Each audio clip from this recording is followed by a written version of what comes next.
Welcome to Game Dev Adventures.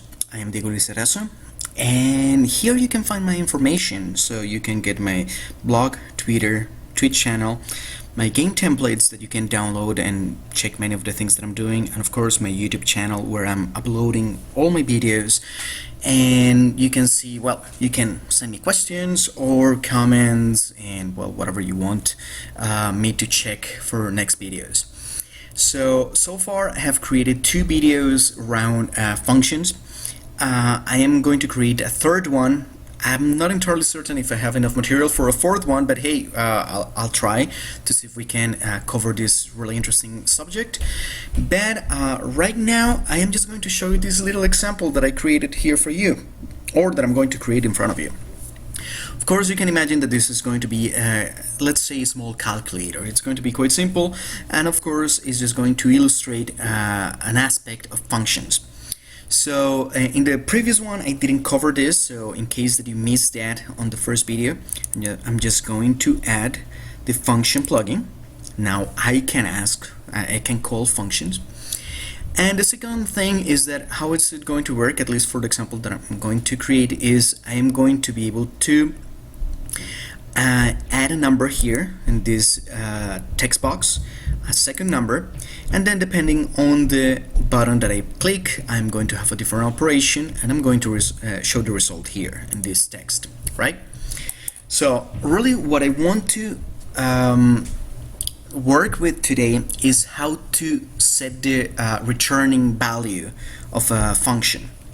So we have already shown how to create actions, add actions to a function. We have also seen how to, in the second video, how to add parameters to a function. We're going to do a little bit of that today, but we have not really done anything with the returning value. So what I'm going to do here first is I am going to create a function itself. So I'm going to add first on function. This is going to be called, well, add. I'm going to add 2 numbers. Quite simple, right? And the only thing that I'm going to do is to add an action that has to do with the function, and in this case is going to be set return value. So this is going to be the number that is going to be the result of adding 2 numbers, right? So what I'm going to do, and this is, well, a value, it could have just say 5, and then every single time is going to return a 5. But really what I want to do is to take the first parameter and add the second one. So to do that, I'm just going to say function dot param, that if you remember from the last video is the parameter. So the first parameter, I don't really care which number is that, and then I'm going to put a space here, it doesn't matter. Plus, adding here, this is the important part, and then I'm going to add the other parameter that is going to be param1. So this is saying just like add the 2 parameters, the first 2 parameters that I'm going to receive, so this plus this, and return it. So if I receive a 2 and a 2, I'm going to return 2 plus 2, that of course is a 4. Of course, right? Are we there?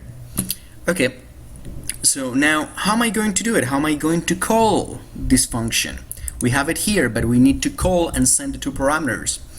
So to do that, I am going to say whenever I click the button add, here on click, I am going to say the result text that we have here is this one,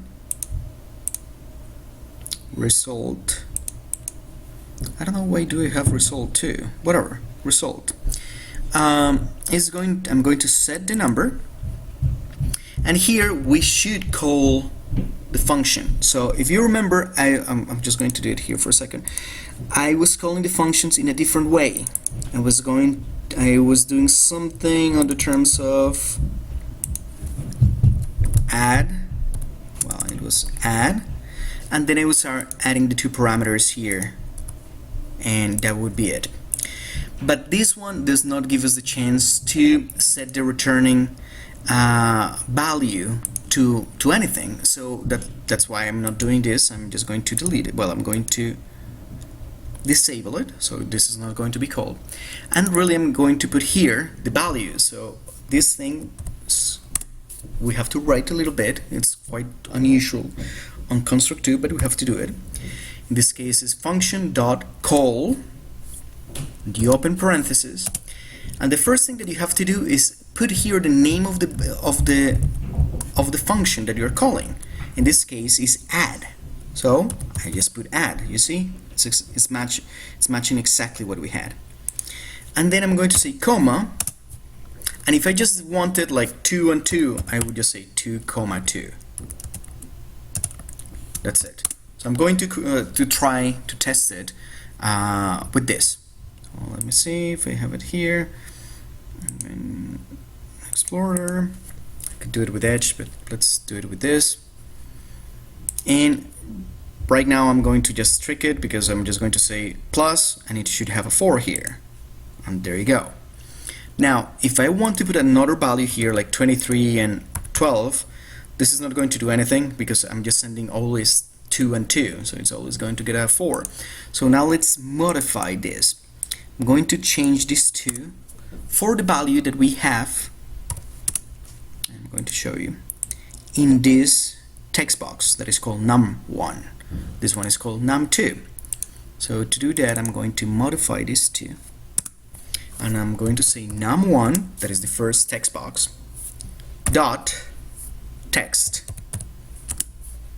and the second one is going to be num2 dot text. I'm almost certain that this is not going to work. I'm just going to try it, and I'm going to tell you exactly why. But first, let's try it. Let's give it a chance, right? So let's say 3 and 5. This should give me an 8, right? Just gives me a 3. So why? Basically because I'm sending 2 pieces of strings. I'm sending text. So I should turn this into a number to say not the text that says 3, but the actual number. So I'm going to make a conversion here that is integer, int.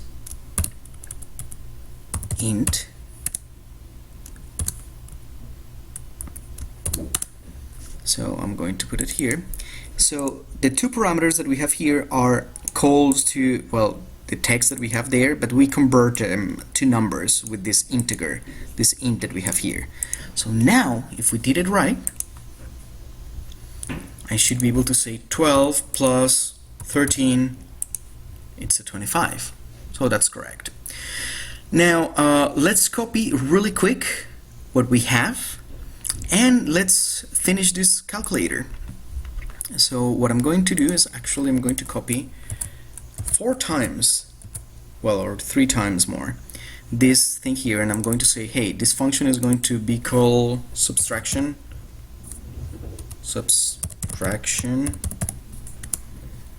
and instead of like returning, well, plus something, I'm going to say minus something, and here I am just going to change subtraction. And of course here the button is not going to be the same. Like, let's check that. All of them are button add, so let's change this, replace object to subtraction, and I'm going to do that for all of them. Replace object for let's do this multiply, and then this one is going to be replace object for divide, and then this one is going to be the function of multiply. Oh, oops, I want to copy this so I can do it the other way. And of course here I'm not going to add, I'm going to multiply. So on click button multiply, I'm just going to call the function multiply. The entire conversion here, it's exactly the same in all the callings that we have. And now we just need to finish divide. That of course I'm going to copy to make it faster. And I'm not going to return this, I am going to return this. And finally I call here the divide, and done. Because I'm using int conversions, quite likely it's better that I just keep like with integer, but let's see how this works. So let's start with something simple. 10 minus 5 should give me a 5, right?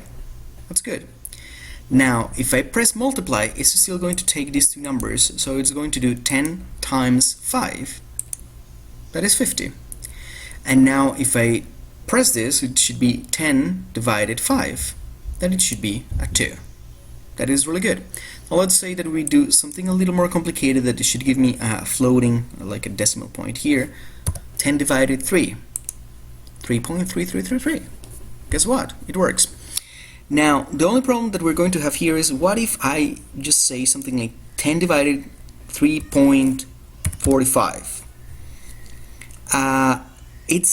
Since I am making a conversion here that is integer, then this is just going to take the integer part, that is 3. So it's going to be 10 times 3. That is a 30. There you go. So it is working as I expected. At that point, well, I guess we could modify it. Instead of making a conversion here of int, we could make it like a float or something like that, but that's going to be a subject for another video. What I wanted to show you is how to make the call of a function like this when you are returning a value, and how to set that value, that in this case it has to be something like this. Set return value, and then you put here whatever you want. You can put like a fixed value, or you can make more operations. Now let's suppose that we're trying to do like a little bit more complicated I don't know, calculator, and we're doing something like, I don't know, like geometric calculation or something like that, that is not just like an operator here. We could have several actions, and after all those actions I could set the returning value at the very end of the function. So this one doesn't have to be the first thing that we do. We just have to make certain that at the end of the call of this function we are setting the return value somehow. Otherwise the returning value is going to be always 0. So if we are not, well, making certain. Oh, and this is quite interesting. I'm going to try the divided by 0. Let's see, 5 divided by 0, infinity. Of course, there you go. It's quite accurate. Okay, so you have a little bit the basic to create your own calculator. Of course, this is really simple just to illustrate how the function works, but now you have both. And well, hopefully you did like this video. I'll check if there's anything else that I could cover with functions to at least cover everything else, perhaps some recursion or how to call other functions, because you can call functions inside functions and go a little bit crazy with it. Hopefully you understand what you're doing. But still, what I would recommend is to read the manual of Construct 2. It has a quite detailed entry on the functions. And if not, well, perhaps I'm going to put some links for these projects, and at least you can modify and try what I've been doing here during the video. So, hope that you like the video. Please contact me, check my YouTube channel, and make all the questions and suggestions that you want. Have a great day.